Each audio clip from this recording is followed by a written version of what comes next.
দ্বিতীয় বিয়ে করায় স্বামীর পুরুষাঙ্গ কেটে দিলেন স্ত্রী।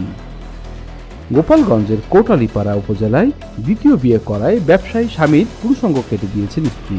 সোমবার ৩ ফেব্রুয়ারি গভীর রাতে উপজেলার কুশলা ইউনিয়নের বিরামের কান্দি গ্রামে এই ঘটনা ঘটে।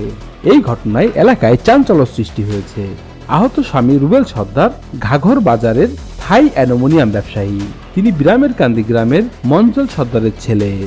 এলাকাবাসী সূত্রে জানা গেছে, রুবেল সর্দার ১২ বছর আগে বিরামের কান্দি গ্রামে আমির আলী ফয়াজির মেয়ে রেশমা বেগমকে প্রেম করে বিয়ে করে।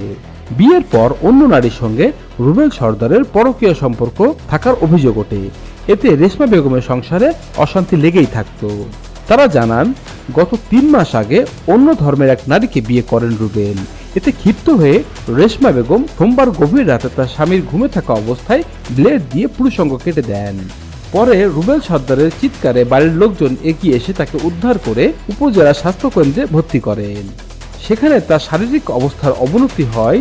চিকিৎসক রুবেলকে ঢাকার এক বেসরকারি হাসপাতালে পাঠান।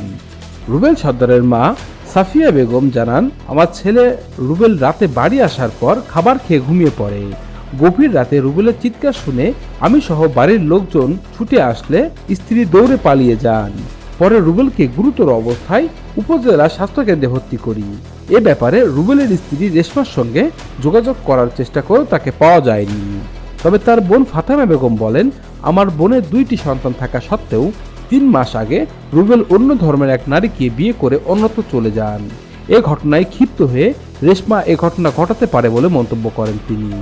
তবে এ ঘটনার সঙ্গে তারা কেউ জড়িত না বলে জানান তিনি।